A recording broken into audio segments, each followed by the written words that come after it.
Hello, my name is Kyle Krasa, and I'm an estate planning attorney in Pacific Grove, California. I'm certified by the State Bar of California as a legal specialist in estate planning, trust, and probate law.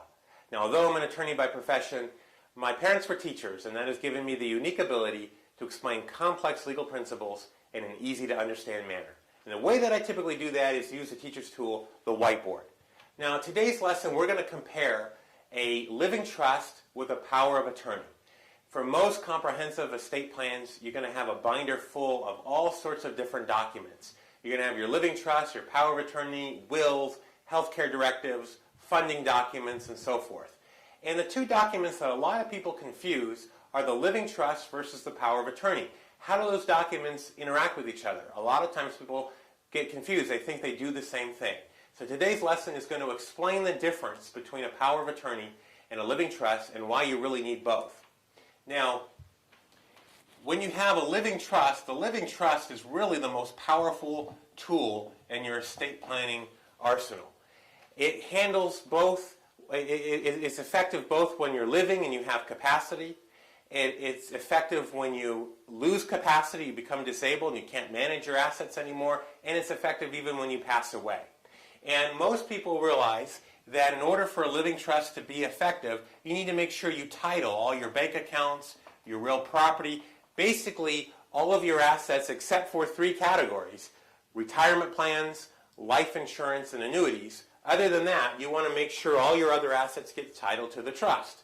And most people understand that if you become incapacitated, and what I mean by that is you no longer have the mental ability to manage your financial assets, you have a stroke or other type of medical condition, then your successor trustee, whom you've named in the document, will be able to manage the trust assets during a period of incapacity. They will be able to go to the bank and write checks and pay bills and handle everything that you might have. So that way, when you regain your capacity, hopefully, everything's been taken care of. So the question is, well, how does a power of attorney work? Because a power of attorney sort of does the same thing, right? The idea behind a power of attorney is that you're going to name your power of attorney agent to be able to manage things for you upon your disability as well. So if you already have a living trust, why do you need a power of attorney? Well, the idea is that the living trust can only give the successor trustee control over the assets that are titled to it. It cannot give the successor trustee control over assets that are not titled to the trust. Now, in general, we want to make sure that everything gets into the living trust, everything that should be titled, and so we hope that we don't have that situation.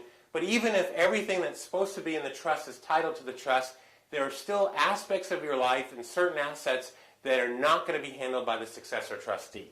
So number one, what's going to be outside of your trust no matter what are those three categories of assets that we have to leave outside of your trust. So that's retirement plans, that's life insurance, and annuities, particularly tax-deferred annuities. So those kinds, the first category is assets that we cannot put into your trust. Not that we forgot about them, but we just cannot put them into the trust for tax reasons. The second category of aspects of your life that the power of attorney agent would be able to handle but your trustee would not be able to handle are things that are not really assets. I mean, the ability to access your mail. Kind of hard to pay your bills if no one can access your mail to figure out what the bills are. So if the mail stops for some reason, how are you going to be able to access that mail? Dealing with the IRS, the ability to sign tax returns.